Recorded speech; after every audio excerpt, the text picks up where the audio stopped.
Theory of the coordination compound.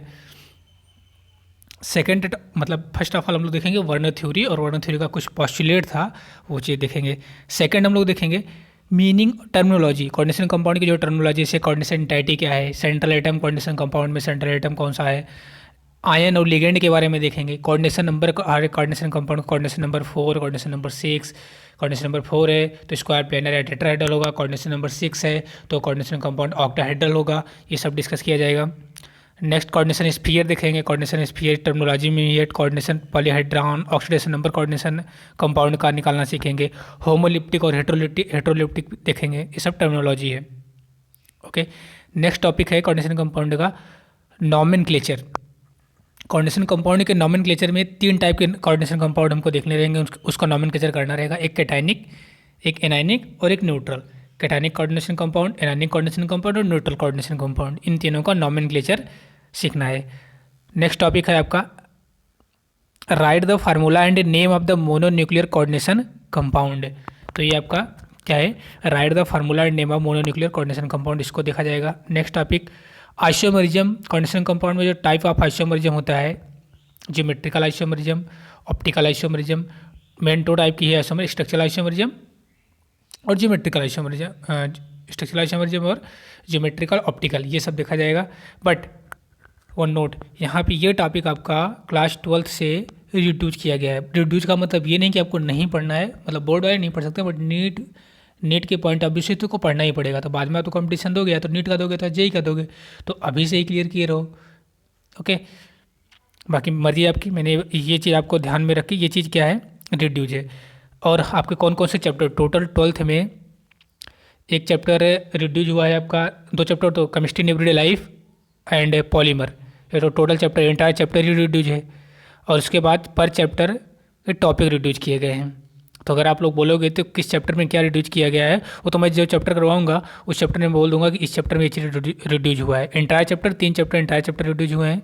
First of all तो 2 chapter, एक chemistry in everyday life और दूसरा polymer, और एक इधर मेटलर्जी।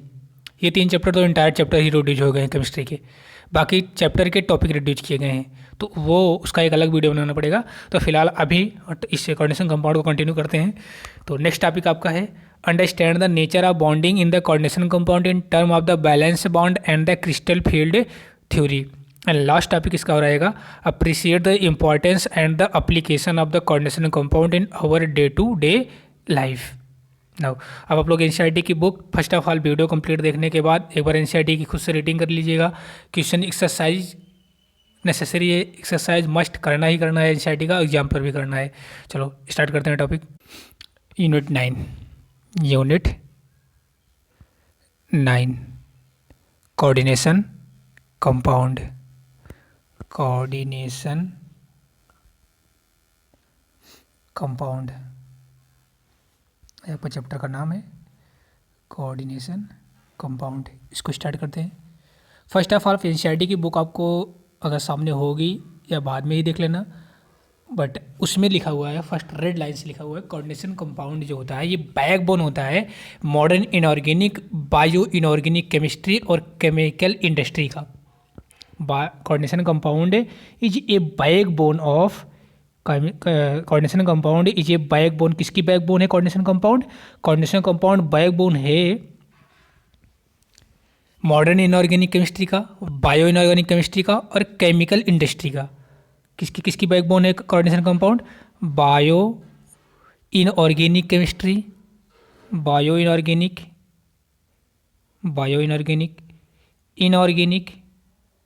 इनऑर्गेनिक तो आपने सुना होगा, बायो इनऑर्गेनिक भी होती है जिसमें हीमोग्लोबिन वोग्लोबिन, ये bio inorganic and chemical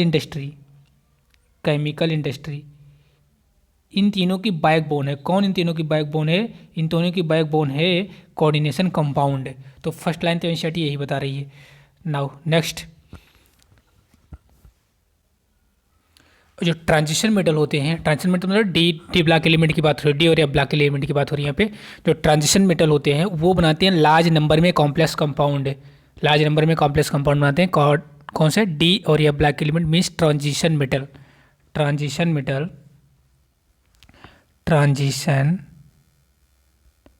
transition metal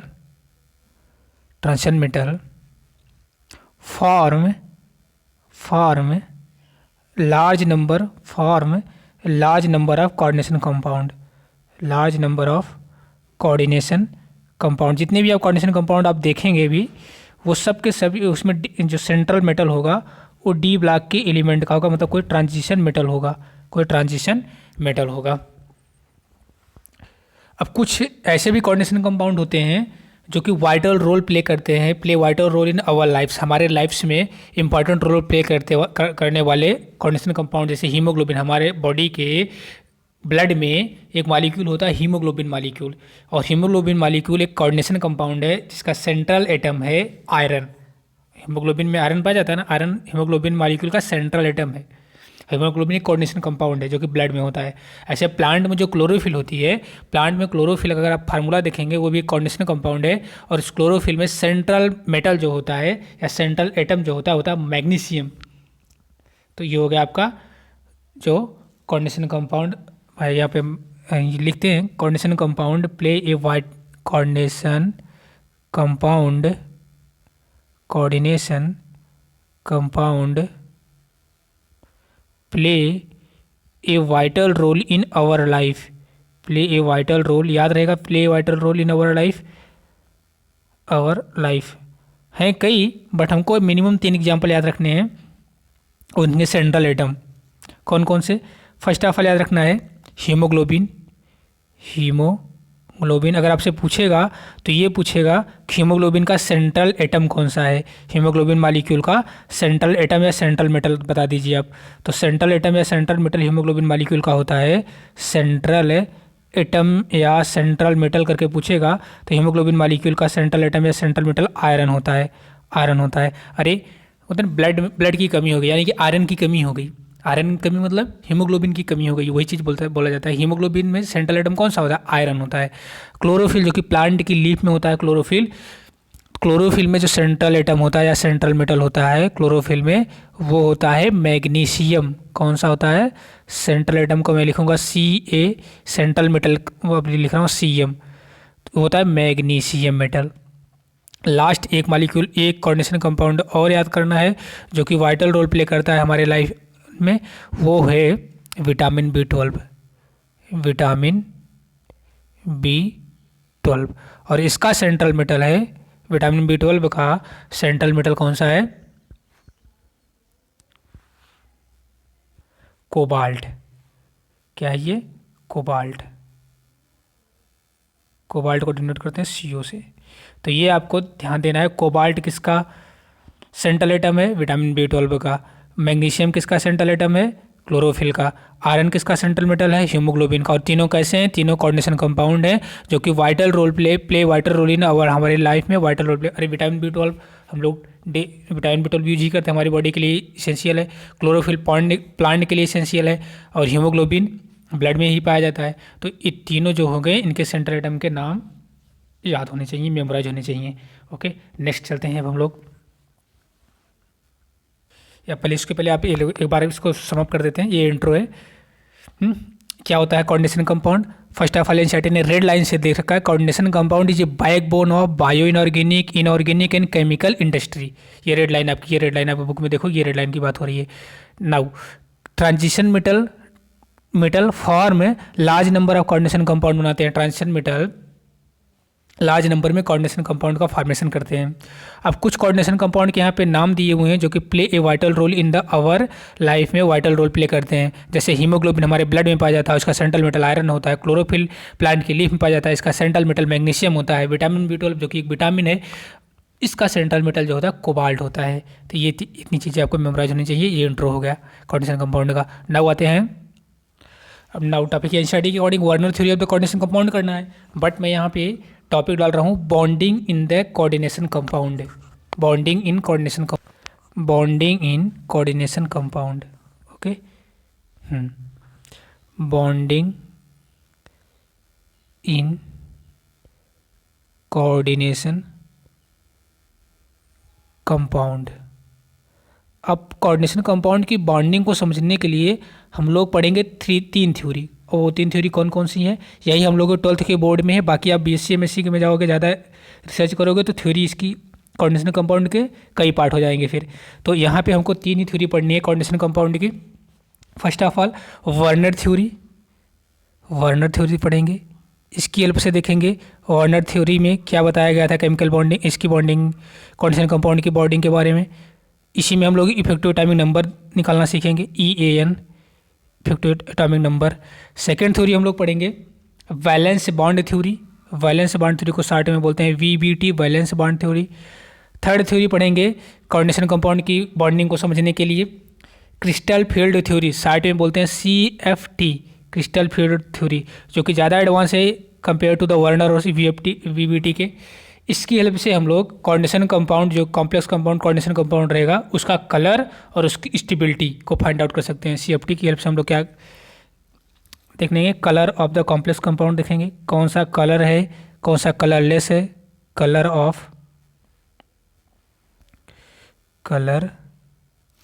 of complex and stability. ये 3 थ्योरी हमको डिटेल में पढ़नी है। क्या समझने के लिए, बॉन्डिंग समझने के लिए। किसकी बॉन्डिंग समझने के लिए, कोऑर्डिनेशन कंपाउंड की बॉन्डिंग को समझने के लिए। कौन कौन सी theory, Werner theory, valence bond theory, crystal field theory. Now अब स्टार्ट करते हैं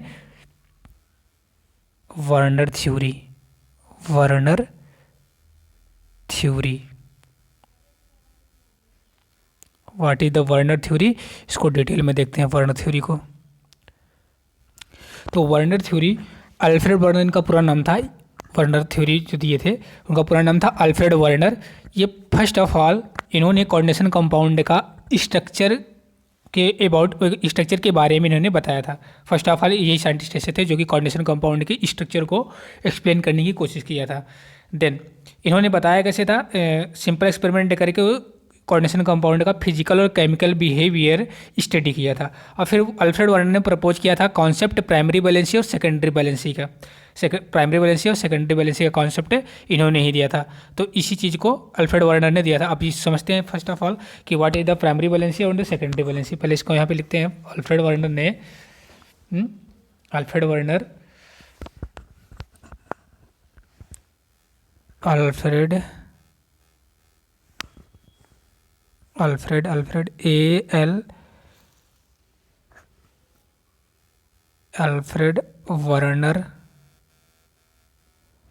Alfred Werner first to formulate, मतलब पहली बार इन्होंने फार्मूलेट की। ये सब आपको NCERT से मिल जाएगा, ये सब इंपॉर्टेंट नहीं है।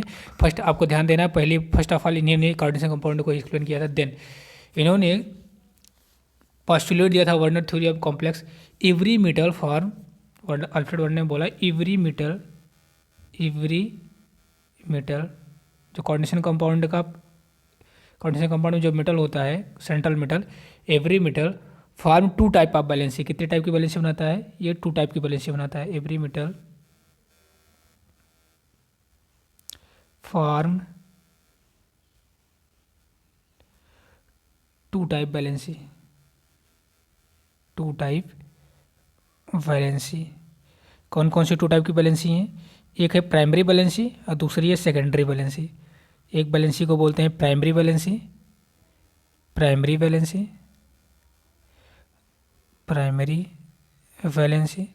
दूसरी बैलेंसी को बोलते हैं सेकेंडरी बैलेंसी,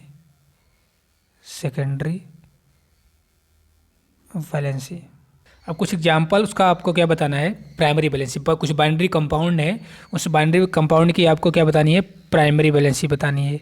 एक बाइनरी कंपाउंड है कुछ, मैं यहाँ पे लिख रहा हूँ बाइनरी कंपाउंड के नाम, उनको आपको क्या बताना है, कैसे उसको पहचानोगे कि इनकी इस बाइनरी कंपाउंड की प्राइमरी बैलेंसी क्या है। जैसे कि CrCl3, दूसरा कंपाउंड है COCl2, तीसरा कंपाउंड है PdCl2। तो इसकी प्राइमरी बैलेंसी आपको, इन तीनों कंपाउंड की आपको क्या बतानी है, प्राइमरी बैलेंसी बतानी है। प्राइमरी बैलेंसी को मैं शॉर्ट में लिख रहा हूँ PV। इन तीनों की आपको क्या बतानी है, इन तीनों कंपाउंडों की आपकी PV बताना है, प्राइमरी बैलेंसी बताना है। तो प्राइमरी बैलेंसी इक्वल टू होता है, जो भी आपको बाइनरी कंपाउंड दिया रहेगा उसका ऑक्सीडेशन उसके सेंट्रल मेटल का ऑक्सीडेशन स्टेट मैं यहाँ पे और क्लियर कट लिख देता हूँ। Primary valency equal to the primary valency equal to oxidation state of central metal of coordination of binary compound या कोऑर्डिनेशन कंपाउंड। आप उसका क्या निकाल दोगे, ऑक्सीडेशन स्टेट निकाल दोगे। जो ऑक्सीडेशन स्टेट आएगा सेंट्रल मेटल का वही उसकी प्राइमरी वैलेंसी हो जाएगी। जैसे अब ऊपर वाले एग्जांपल में ऊपर कौन कौन से बाइनरी कंपाउंड थे, CrCl3 था, इसमें आप क्रोमियम मेटल है, सेंट्रल मेटल क्रोमियम है, और दूसरा वाला है CuCl2, इसमें सेंट्रल मेटल कोबाल्ट है, PdCl2 में प्लेडियम है सेंट्रल मेटल।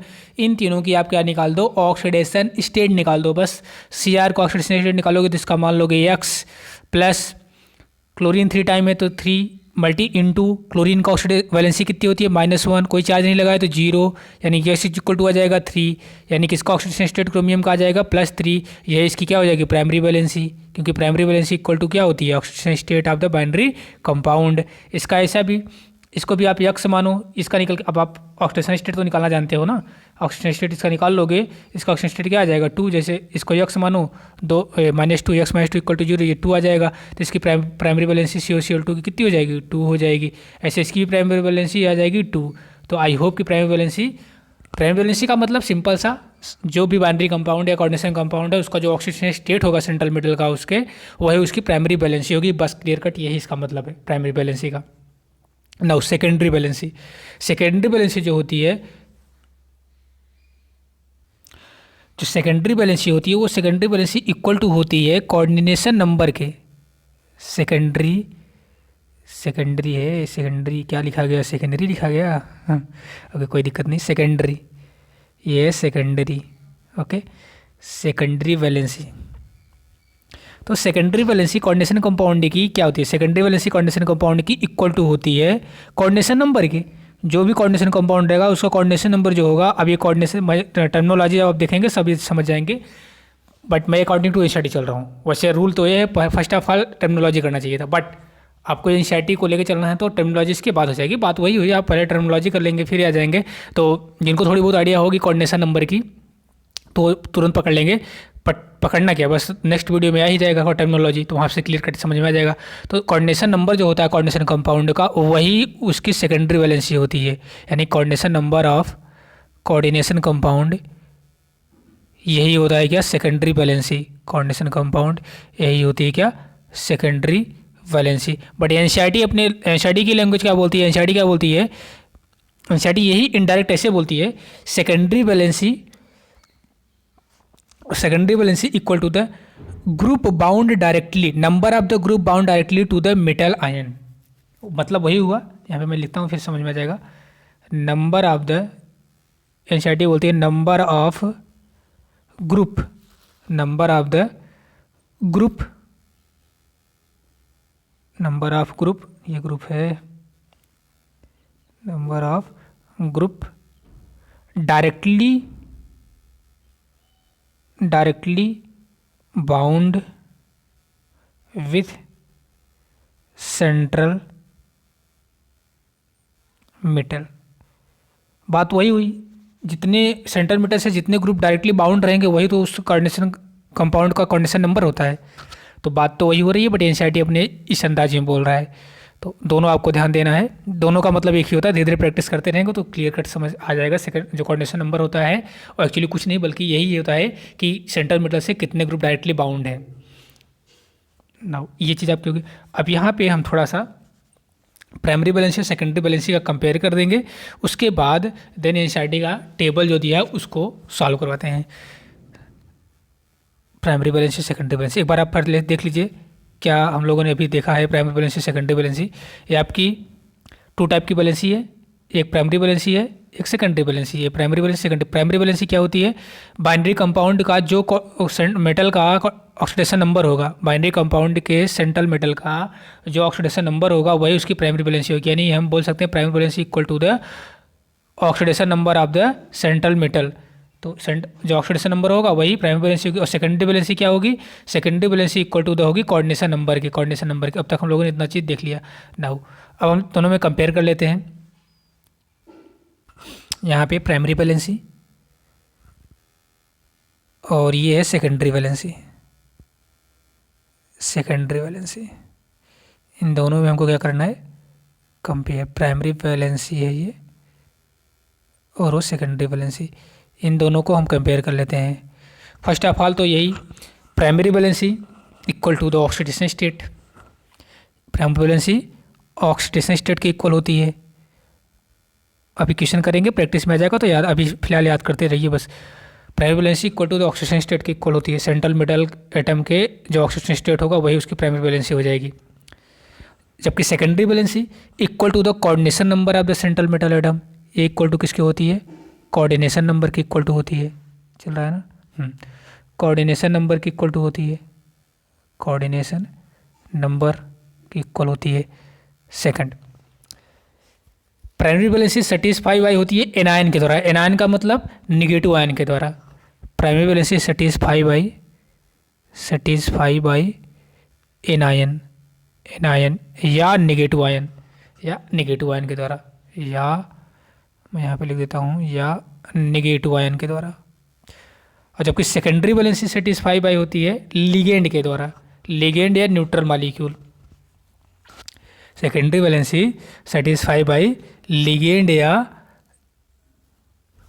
न्यूट्रल मॉलिक्यूल या निगेटिव आयन। ऐसे एनसीईआरटी निगेटिव आयन, एनसीईआरटी ने बोल रखा है secondary valency satisfy by the neutral molecule या निगेटिव आयन, बट ये सेकेंडरी वैलेंसी सेटिस्फाई बाय होती है लिगेंड के द्वारा, ध्यान दीजिएगा। तो ये सेटिस्फाई होती है बाय न्यूट्रल मॉलिक्यूल एनसीईआरटी के अकॉर्डिंग, न्यूट्रल मॉलिक्यूल या निगेटिव आयन, या लिगेंड एनसीईआरटी ने नहीं लिया है बट लिगेंड के द्वारा भी होती है। आप किसी अदर बुक में पढ़ेंगे, किसी अच्छी बुक में पढ़ेंगे तो लिगेंड भी दे रखा है। ओके, तो एनसीईआरटी का माने तो सेटिस्फाई होती है सेकेंडरी वैलेंसी न्यूट्रल मॉलिक्यूल या नेगेटिव आयन के द्वारा, बट अदर बुक का माने तो लिगेंड के द्वारा। ऐसे प्यूरी शर्मा पठानी है, और अगर अच्छी बुक आपके पास होगी जो मतलब वो सब हायर बुक हो जाएंगी, बट आप यहीं से इतना आप ध्यान दीजिए। नाउ नेक्स्ट कंपेयर अगर हम करेंगे, प्राइमरी वैलेंसी नॉन डायरेक्शनल होती है और सेकेंडरी वैलेंसी डायरेक्शनल होती है। ये तो सिंपल सा है, एक नॉन डायरेक्शनल एक डायरेक्शनल है। तो प्राइमरी वैलेंसी कैसी है, नॉन डायरेक्शनल है, जबकि सेकेंडरी वैलेंसी कैसी है, डायरेक्शनल है। Next compare, primary valency ionisable होती है और सेकेंडरी वैलेंसी नॉन आयनाइजेबल होती है। प्राइमरी वैलेंसी आयनाइजेबल होती है और सेकेंडरी वैलेंसी नॉन आयनाइजेबल होती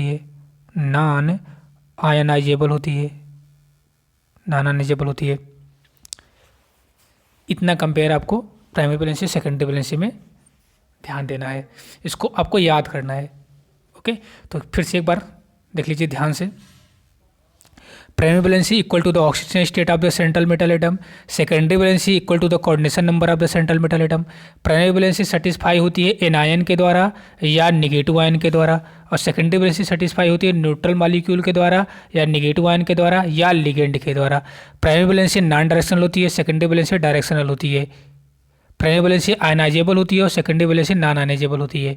ये पॉइंट, ये कंपेयर, टोटल 4 कंपेयर होंगे, ये 4 कंपेयर आपको ध्यान देना है। अब यहाँ पे मैं एग्जाम्पल से मतलब एग्जाम्पल लेके हम लोग समझेंगे, देन एनसीईआरटी के एग्जाम्पल देखेंगे। मान लीजिए एक कोऑर्डिनेशन कंपाउंड है FeNH3 टेकन 6Cl3, इसका क्या किया गया, हाइड्रोलिसिस किया गया। ये आयनाइज हुआ और आयनाइज होकर टूटा FeNH3 6 प्लस 3Cl माइनस में। ओके, अब यहाँ पे ध्यान देना है आपको कि कभी भी कोऑर्डिनेशन कंपाउंड की खास बात होती है, जो कोऑर्डिनेशन इसको बोलते हैं, जो इसको मैंने ब्रैकेट में नहीं किया, ये चीज़ कभी भी टूटती नहीं, कभी ये ब्रेक नहीं होती है। ये जो कोऑर्डिनेशन एंटाइटी बोलते हैं, कोऑर्डिनेशन स्फीयर जो है, जो कोऑर्डिनेशन स्फीयर के अंदर है, ये चीज़ कभी अनाइज नहीं होगी, कभी ब्रेक नहीं होगी। इसके बाहर वाली चीज़ अनाइज होती है, इस पर होल चार्ज आता है। जैसे देखिए इस पर टोटल पे प्लस आया है, ये कभी नहीं है, ऐसे कभी नहीं होगा कि Fe2 प्लस NH6, ऐसा कभी नहीं, नेवर। ये ध्यान देना है, कोऑर्डिनेशन एंटाइटी के अंदर जो पार्ट है वो पार्ट आयनाइज नॉन आयनाइजेबल होता है, अनाइज नहीं होता है। ओके, तो ये आपका हो जा रहा है FeNH3, यहाँ पे NH3 है, 3 लिखना तो मैंने भूल ही गया, NH3 है। ओके, NH3 टेकन 6 प्लस और 3Cl माइनस, इसमें अनाइज हो जाए। इससे पता क्या चल रहा है, इस कोऑर्डिनेशन कंपाउंड की जितने आयन हैं, देखो जितने आयन कौन से हैं, आयनाइजेबल पार्ट कौन सा है, Cl3, यही तो आयनाइजेबल पार्ट कौन सा है, यही आयनाइजेबल है। तो ये आपकी प्राइमरी वैलेंसी हो जाएगी 3Cl माइनस, ये इसकी क्या हो जाएगी, प्राइमरी वैलेंसी हो जाएगी। और अगर आप इस कंपाउंड का ऑक्सीडेशन नंबर निकालना सिखाएंगे, इस कंपाउंड का ऑक्सीडेशन नंबर निकालेंगे तो 3 ही आएगा आयरन का। आयरन का कैसे 3 आएगा, जस्ट यहाँ पे मैं बता देता हूँ। आयरन का आप X मान लीजिए, प्लस अमोनिया जो होता है न्यूट्रल लिगेंड होता है, तो इसकी जो वैलेंसी ली जाएगी यहाँ पे 0 ली जाएगी, तो 6 × 0, 6 टाइम 6 × 0 माइनस 3 × 1। क्यों माइनस 3 × 1, क्योंकि 3 टाइम क्लोरीन है और एक उस पर क्लोरीन का वैलेंसी -1 होता है, इक्वल टू कोई चार्ज नहीं, 0। तो इसका आप निकालोगे तो X - 3 = 0 आ जाएगी, ऑक्सीडेशन स्टेट +3 आएगा। या तो आप आयनाइज करके देखो, प्राइमरी वैलेंसी आयनाइजेबल होती है, आयनाइज होने के बाद 3Cl माइनस मिला, ये प्राइमरी वैलेंसी। और सेकेंडरी वैलेंसी कोऑर्डिनेशन कंपाउंड का कोऑर्डिनेशन नंबर 6 है, ये कोऑर्डिनेशन नंबर 6 है, ये इसकी सेकेंडरी वैलेंसी हो जाएगी, इसकी सेकेंडरी वैलेंसी हो जाएगी। आई होप कि क्लियर हो गया होगा। एक एग्जाम्पल और समझते हैं फिर। जैसे यही मान लीजिए हम ले लेते हैं इसको, कुछ नहीं करते हैं, जहाँ 6 है वहाँ 5 कर देंगे। अब बताइए क्या होगा, जहाँ 6 है, चलिए दूसरा ले लेते हैं एग्जाम्पल, इसको छोड़िए, ये यहाँ पे हम ले लेते हैं एग्जाम्पल, यही है FeNH3 taken 5, FeNH3 taken 5 Cl3, इसको हाइड्रोलिसिस किया तो A आयनाइज हो जाएगा। स्फीयर के अंदर का तो आयनाइज होगा नहीं, ये जो आउटसाइड स्फीयर है वही आयनाइज होगा, यानी कि ये तो ऐसे ही रहेगा। FeNH3 taken 5 plus 3Cl minus. अभी देखो सेकेंडरी वैलेंसी 3 ही है, सॉरी प्राइमरी वैलेंसी 3 ही है, but secondary valency coordination number 5 हो गया आप, तो सेकेंडरी वैलेंसी आपकी यहाँ पे 5 हो जाएगी।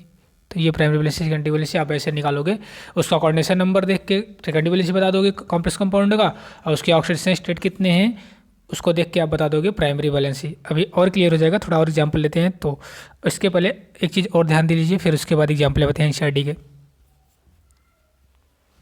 देखिए एक पूछता है कि कॉम्प्लेक्स का इलेक्ट्रिकल कंडक्टिविटी आप बता दीजिए, आर्डर उसका। तो electrical conductance of complex compound, electrical conductivity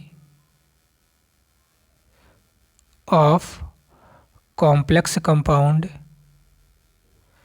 electrical conductivity of complex compound directly proportional to the, ये क्या होती है, ये कंडक्टिविटी जो होती है, जितने मोर नंबर ऑफ आयन रहेंगे उतना ज़्यादा इलेक्ट्रिकल कंडक्टिविटी रहेगी, यानी कि डायरेक्टली प्रोपोर्शनल टू लिखेंगे number of ion, number of ion, more ion more conductivity. ये तो आपको ऑलरेडी ही पता होगा, बट यहाँ पे आपको ये चीज़ ध्यान देनी है। अब इतना देखने के बाद अब ये NCERT के एग्जाम्पल पे चलते हैं।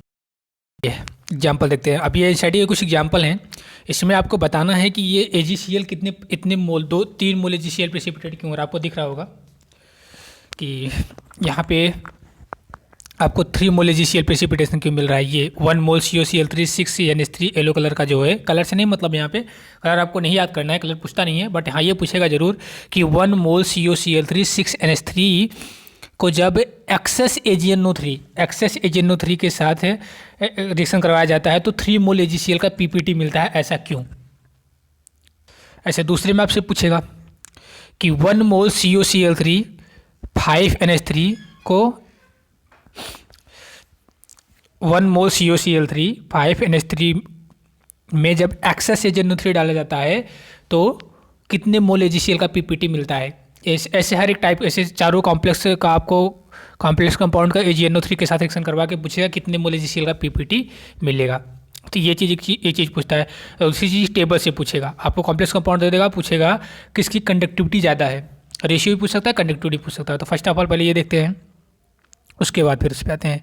तो फर्स्ट आपका जो कंपाउंड है COCl3, ये वाला हम ले रहे हैं COCl3 6.6NH3, ये कंपाउंड है।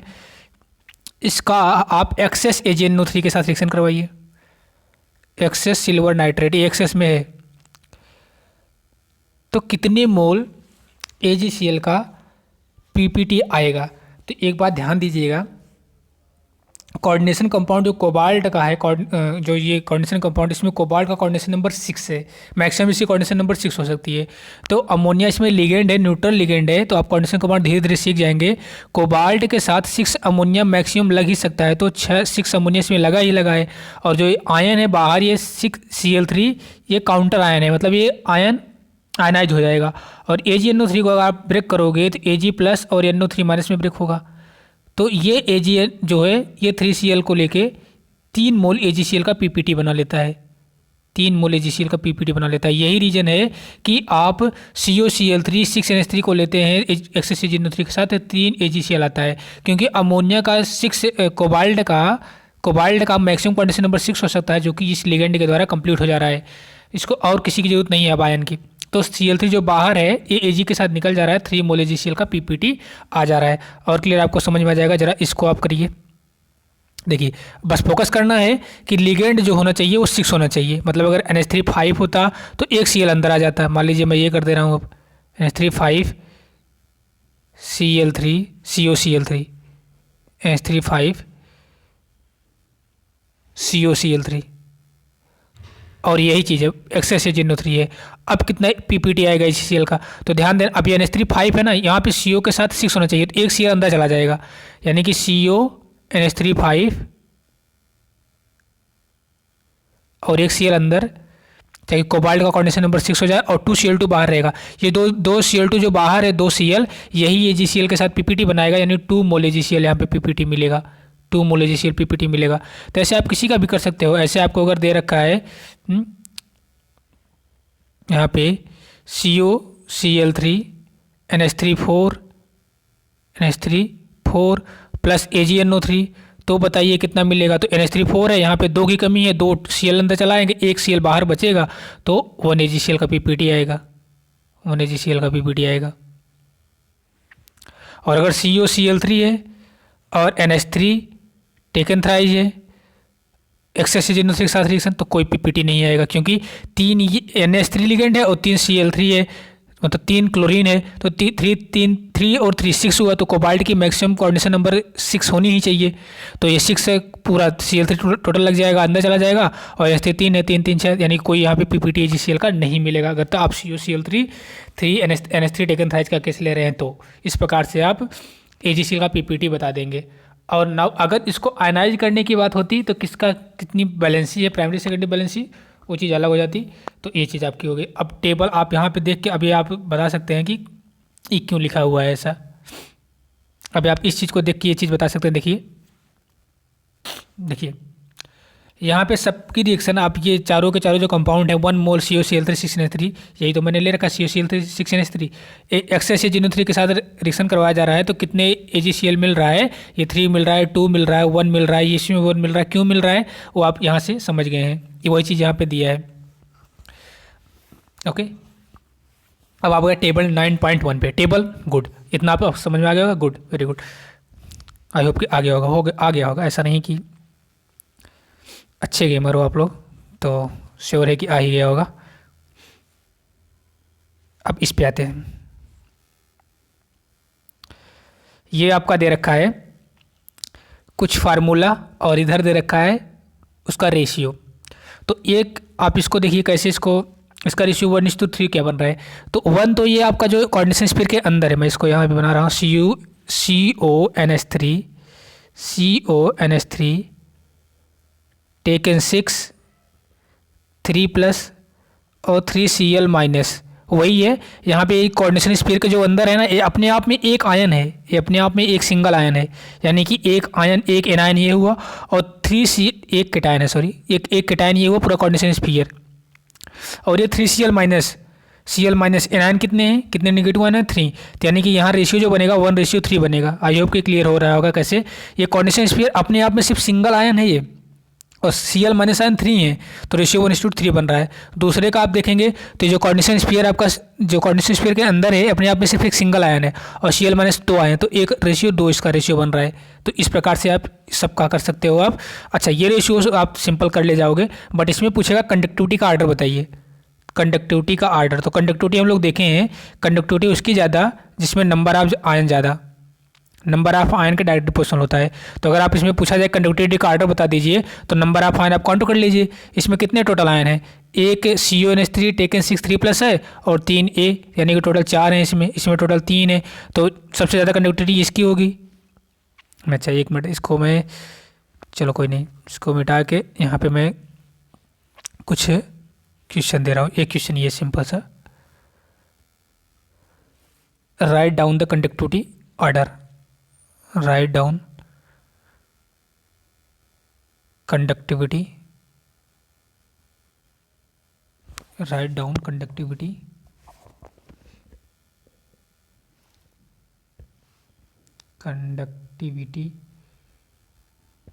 ऑर्डर। अब ये कंपाउंड है, कंपाउंड ए है CuNH3 टेकन 6 3+ 3Cl माइनस, में जानबूझ के इंसाइटी का ही ले रहा हूँ। और दूसरा है CuCl2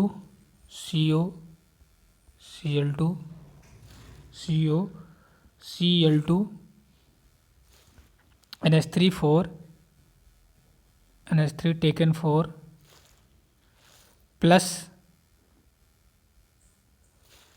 और Cl माइनस। पहले इन दोनों में आप कंडक्टिविटी का आर्डर बता दीजिए, ए और बी में। तो आपको कंडक्टिविटी का आर्डर बताना है, तो कंडक्टिविटी या डायरेक्ट प्रोपोर्शनल क्या होती है, conductivity directly proportional to the number of ion होती है। जिसमें नंबर ऑफ आयन ज़्यादा उसकी कंडक्टिविटी ज़्यादा। तो आप ध्यान से देखिए किसमें नंबर ऑफ आयन ज़्यादा है।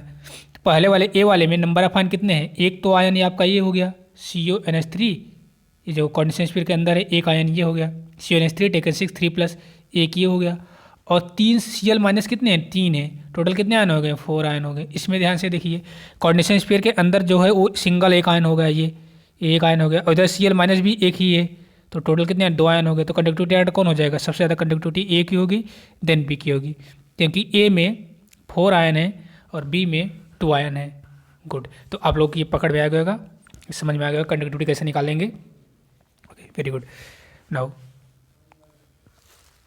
अब आप लोग के पास्टुलेट में अगर देखेंगे, जो हम लोग कंपेयर किए थे प्राइमरी बैलेंसी सेकेंडरी बैलेंसी, वही था इनका पास्टुलेट वर्नर का।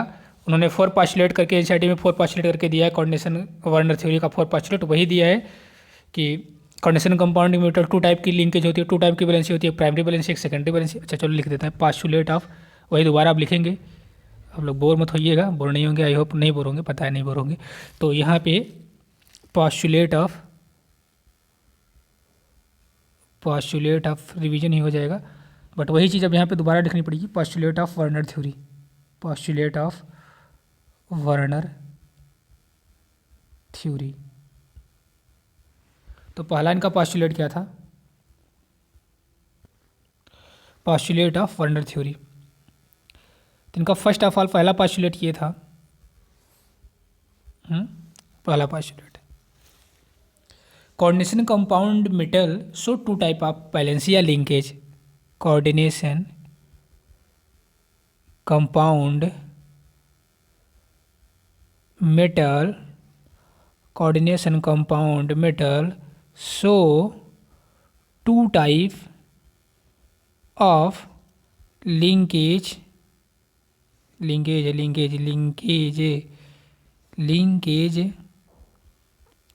या बैलेंसी। कौन कौन सी 2 टाइप की बैलेंसी है आपको ऑलरेडी पता है, एक प्राइमरी एक सेकेंडरी। प्राइमरी बैलेंसी है, दूसरी सेकेंडरी बैलेंसी है। सेकंड पास्टुलेट, सेकंड पास्टुलेट में इन्होंने ये बताया है प्राइमरी बैलेंसी आयनाइजेबल होती है और सेटिस्फाई होती है निगेटिव आयन के द्वारा। प्राइमरी बैलेंसी वही चीज़ है ना, प्राइमरी बैलेंसी आर आयनाइजेबल, मैं साइड में लिख रहा हूँ, पीबी का मतलब प्राइमरी बैलेंसी है, primary valency are ionisable and satisfy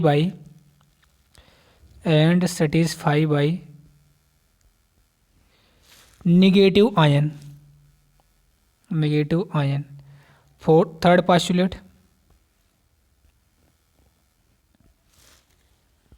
secondary valency non ionisable, वही सब रिपीट हो रहा है। Secondary valency are non ionisable and satisfy by neutral molecule और नेगेटिव आयन या लिगेंड न्यूट्रल मॉलिक्यूल, लिंकेज बोल गया, न्यूट्रल मॉलिक्यूल या हो जाता है टंग मिस्टेक, कोई दिक्कत वाली बात नहीं है। न्यूट्रल मॉलिक्यूल और नेगेटिव आयन, ये चीज़। तो सेकेंडरी वैलेंसी नॉन आयनाइजेबल होती है। किसके द्वारा सेटिस्फाई होती है? न्यूट्रल मॉलिक्यूल या नेगेटिव आयन के द्वारा सेटिस्फाई होती है। ये चीज़ इनका थर्ड पास्टुलेट था। लास्ट पास्टुलेट इनका ये था कि जो आयन या ग्रुप बाउंड होते हैं मेटल से, वही उनका क्या होता है? सेकेंडरी वैलेंसी या कोऑर्डिनेशन नंबर होता है। तो ये इनका फोर्थ पास्टुलेट था। तो आई होप कि इनका पास्टुलेट आप लोग देख लो। ये पास्टुलेट वही था जो हम लोग चार्ट को कंपेयर किए थे, वही इनका पास्टुलेट है। तो क्लियर हो गया आपका सब ये आप लोग। लेकिन यहाँ से ये ज़रूर देख लीजिए कैसे कितना पीपीटी आता है। अब एग्जाम्पल इनका देख लीजिए। एग्जाम्पल एनसीईआरटी का एग्जाम्पल अब यहाँ आपको बताना है। एग्जाम्पल में on the basis of following observation made with the aqueous solution assign secondary valency two the metal in the following compound. Secondary valency आपको बताना है।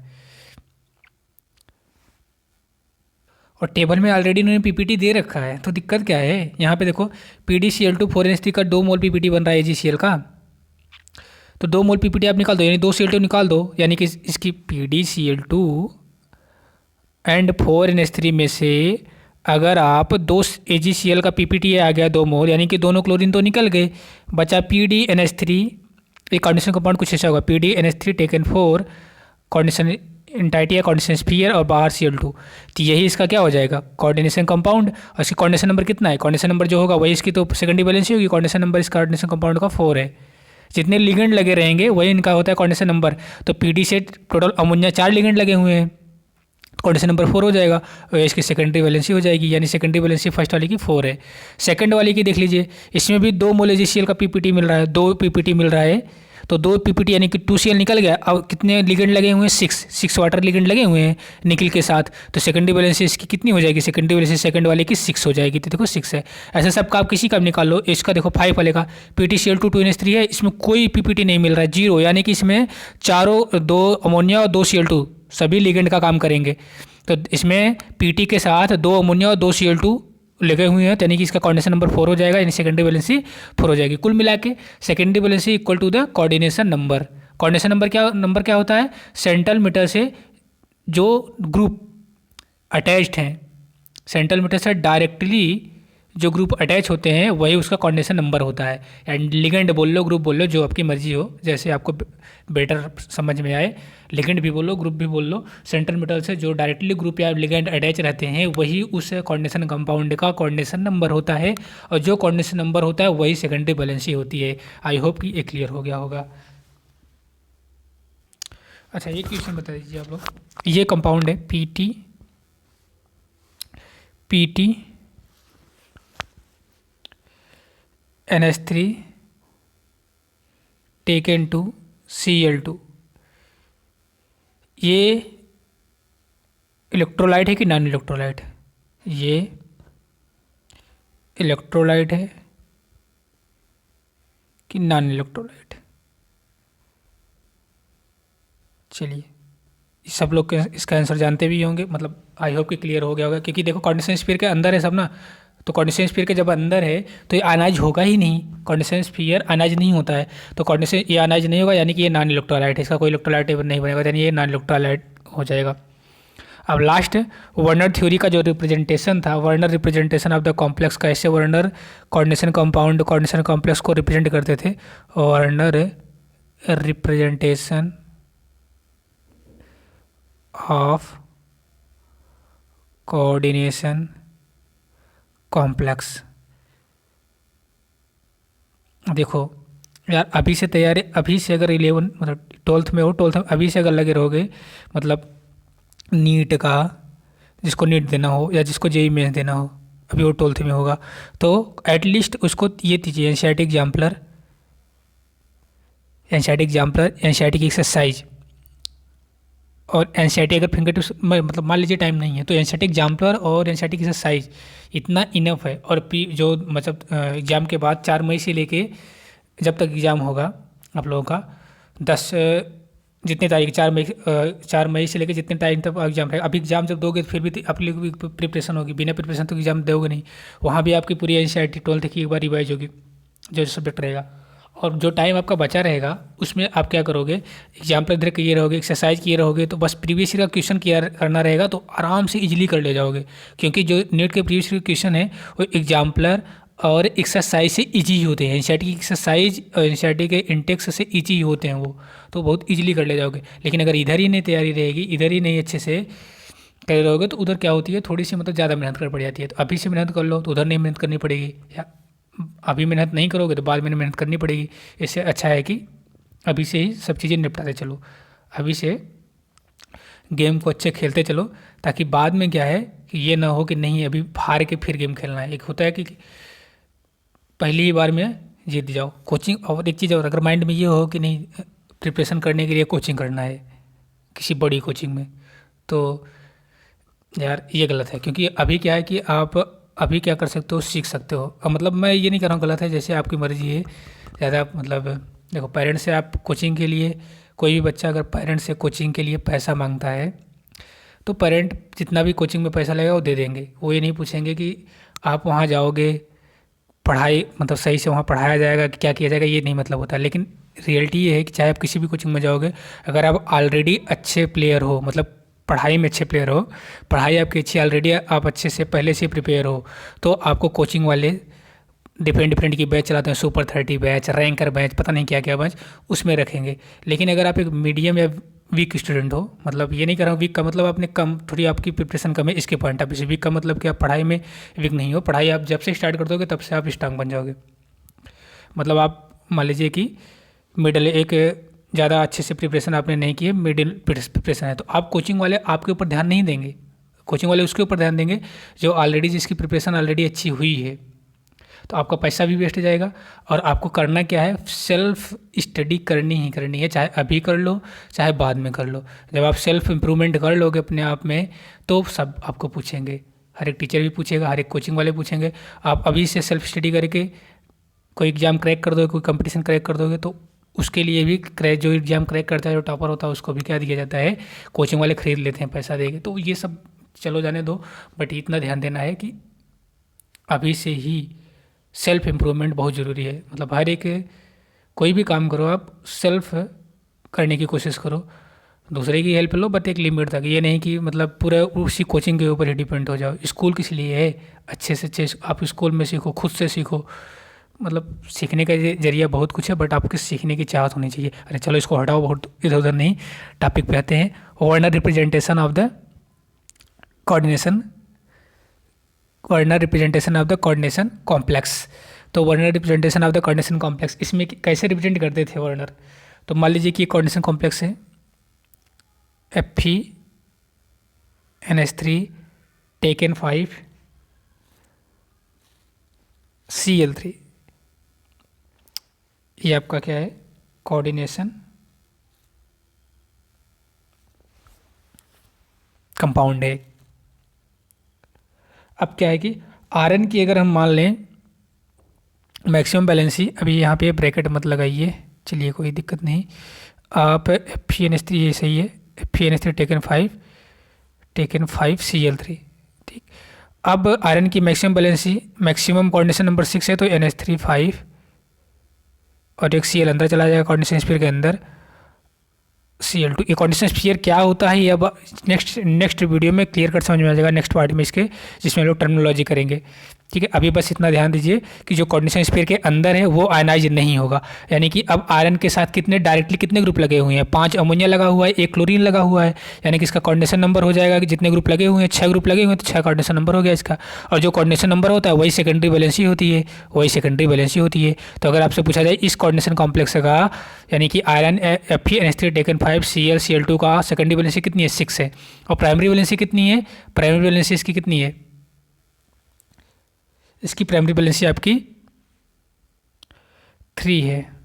बट यहाँ पे एक ध्यान देना है, ये क्लोरीन जो अंदर है ये दोनों की तरह एक्ट कर रहा है। मतलब आप जब इसका ऑक्सीडेशन नंबर निकालोगे ना, ये बहुत नोट पॉइंट है, यहाँ पे ये क्लोरीन जो कॉर्डिनेशन स्फीयर के अंदर है ये कॉर्डिनेशन नंबर में भी इंक्लूड हो रहा है, और जब आप इसका ऑक्सीडेशन नंबर निकालोगे इस कॉम्प्लेक्स का तो आयरन का x मान हो गया, अमोनिया का तो 0 होता है, न्यूट्रल लिगेंड है तो 0 × 5, और ये क्लोरीन अंदर है, इसका ऑक्सीडेशन नंबर, इसका मतलब बैलेंसी -1, और जो बाहर है ये -2 यानी कि 3, यानी कि ये दोनों में यूज हो रहा है, प्राइमरी बैलेंसी में भी यूज हो रहा है, सेकेंडरी बैलेंसी में भी यूज हो रहा है।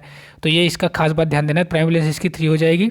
अब इसको रिप्रेजेंट करने के लिए वर्नर ने ऐसे रिप्रेजेंट किया था, आयरन के सराउंडिंग में जितने ग्रुप हैं, मान लीजिए 5 अमोनिया ग्रुप हैं, सेकेंडरी बैलेंसी को लाइन से रिप्रेजेंट किया था, मतलब एक सिंगल लाइन सेकेंडरी बैलेंसी को। तो 5 अमोनिया है, 5 अमोनिया को इन्होंने क्या किया, सेकेंडरी बैलेंसी जो शो कर रहे हैं वो एक सिंगल लाइन से, ये सिंगल लाइन अब 5 अमोनिया लगा दिया, 4 अमोनिया, ये 5वां अमोनिया।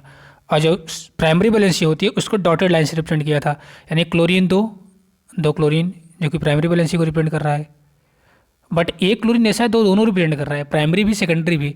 तो जो तीसरा वाला क्लोरीन है जो कॉन्डिनेशन स्फीयर के अंदर है वो दोनों शो कर रहा है, तो इसको दोनों से रिप्रेजेंट किया था, मतलब डॉटेड लाइन से भी और एक सिंगल लाइन से भी। तो ये इनका तरीका था रिप्रेजेंट करने का वर्नर का कॉर्डिनेशन कॉम्प्लेक्स को। अगर मान लीजिए यही मैं ऐसे लेता, एक और ले लीजिए, FeNH3 FeNH3 टेकन 6 करते हैं इसको, FeNH3 टेकन 6 Cl3। अब इसका आप कॉर्डिनेशन कॉम्प्लेक्स बनाएंगे तो FeNH3 टेकन 6 और ये Cl3 बाहर रहेगा। इसका आप वर्नर रिप्रेजेंटेशन देखेंगे तो वर्नर ने सेकेंडरी बैलेंसी इसकी कितनी हो जाएगी, 6 हो जाएगी। कितने कॉर्डिनेशन नंबर है, 6 ही तो है, और प्राइमरी बैलेंसी कितनी होगी, इसकी 3 होगी। अभी भी वही है, प्राइमरी बैलेंसी 3 है, सेकेंडरी बैलेंसी 6 है। बट अभी यहाँ पे जो सेकेंडरी बैलेंसी में सिर्फ अमोनिया यूज हो रहा है और प्राइमरी बैलेंसी में तीनों के तीनों क्लोरीन यूज हो रहे हैं। अब इसमें जो है रिप्रेजेंट करने का तरीका कुछ ऐसा होगा, 6 अमोनिया सिंगल लाइन से अटैच होंगे आयरन से, ये 6 अमोनिया आपके हो जाएंगे 1 2 3 4 5 और 6, और जो 3 आपके क्लोरीन हो जाएंगे वो डॉटेड लाइन से रिप्रेजेंट होंगे जो कि प्राइमरी बैलेंसी को बताते हैं। ये क्लोरीन, 2 क्लोरीन, 3 क्लोरीन। ये था वर्नर रिप्रेजेंटेशन, कॉम्प्लेक्स को वर्नर ऐसे रिप्रेजेंट करते थे, सेकेंडरी बैलेंसी को सिंगल लाइन से और प्राइमरी बैलेंसी को डॉटेड लाइन से। मैं यहाँ पे ये चीज़ लिख देता हूँ, प्राइमरी बैलेंसी को डॉटेड लाइन से, सेकेंडरी बैलेंसी को सिंगल लाइन से।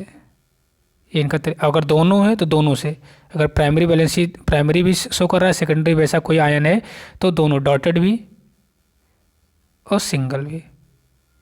तो ये चीज़ आपका हो जाएगा वर्नर थ्योरी का। अब वर्नर थ्योरी के बाद हम लोग देखते हैं डिफरेंस बिटवीन द एनसीईआरटी के अकॉर्डिंग चल ही रहे हैं, तो difference between the double salt and complex salt, इसमें थोड़ा सा देख लेते हैं। तो आपका एनसीईआरटी का नेक्स्ट टॉपिक है difference between the double salt and a complex. Difference between double salt and complex. Double salt and complex मतलब कोऑर्डिनेशन कंपाउंड भी, वही कोऑर्डिनेशन कॉम्प्लेक्स की बात कर रहा है। डबल साल्ट और कोऑर्डिनेशन कॉम्प्लेक्स में डिफरेंस क्या है? तो मेजर डिफरेंस तो ये की ही है कि अगर आप डबल साल्ट को एक्वस सोल्यूशन में डालोगे तो वो आयनाइज हो जाएगा। एक्वस सोल्यूशन में डालोगे आप, डबल साल्ट को एक्वस सोल्यूशन में डालोगे तो कम्प्लीटली आयनाइज हो जाएगा, यानी कम्प्लीटली आयनाइज हो जाएगा वो वाटर में, डबल साल्ट। बट अगर कोऑर्डिनेशन कॉम्प्लेक्स को आप वाटर में डालोगे तो वो आयनाइज नहीं होता है, अपनी आइडेंटिटी को रिटेन रखता है वो एक्वस सोल्यूशन में, अपनी आइडेंटिटी को वो क्या करता है, रिटेन रखे रहता है। हाँ, कोऑर्डिनेशन कॉम्प्लेक्स में जो कॉन्स्टिट्यूएंट लगे होते हैं, कॉन्स्टिट्यूएंट आयन या काउंटर आयन जो लगे होते हैं, वो अपनी आइडेंटिटी को लॉस कर देते हैं। तो ये एक मेजर डिफरेंस हो जाएगा। मीन्स अगर मैं डबल साल्ट का और इसमें दोनों में कंपेयर करूँ तो फर्स्ट ऑफ ऑल यहाँ पे मैं दोनों में डिफरेंस कर देते हैं, हम लोग कर लेते हैं। ये सिंगल लाइन, इधर डबल साल्ट, इधर कॉम्प्लेक्स, यानी कि कोऑर्डिनेशन कॉम्प्लेक्स। अब यहाँ पे मेजर डिफरेंस क्या हो जाएगा दोनों में? मेजर डिफरेंस हो जाएगा ये double salt dissociate in water. ये क्या हो जाता है? डिसोसिएट। इसको आप पानी में डालोगे तो बिखर जाएगा, dissociate into water. Double salt को पानी में डालने पर ये क्या हो जाता है? डिसोसिएट हो जाता है, टूट जाता है, बिखर जाता है बेचारा। लेकिन कॉम्प्लेक्स साल्ट को आप पानी में डालोगे तो इसका कुछ नहीं होता है, जैसे कि तैसे रिटेन रहता है। तो यहाँ पे लिखेंगे does not dissociate, does not dissociate in water. इसको आप एक्वस सोल्यूशन या पानी में डालोगे कॉम्प्लेक्स को तो इसका कुछ नहीं होता है, जैसे कि तैसे बना रहता है। अब डबल साल्ट के कुछ आपको याद करने पड़ेंगे एग्जांपल, जैसे कार्नालाइट, मोहर साल्ट, पोटास एलम फिटकरी, 3 ठो एनसीईआरटी ने दे रखा है, और कॉम्प्लेक्स हो तो आप डिटेल में पढ़ना ही पढ़ना है। तो डबल साल्ट में एक है आपका कार्नालाइट, जिसका फार्मूला है KCl MgCl2 6H2O। ये क्या है? Carnallite, carnallite. सेकंड कॉम्प्लेक्स आपका है, सेकंड डबल साल्ट है, सेकंड डबल साल्ट है। आप इसको पानी में डालोगे ना, इस सट्टे से टूटेगा, फट्टे से मतलब डिसोसिएट हो जाएगा। सेकंड आपका साल्ट जो है डबल साल्ट है वो है मोहर साल्ट। मोहर साल्ट यानी कि FeSO4 NH4 टेकन ट्वाइस।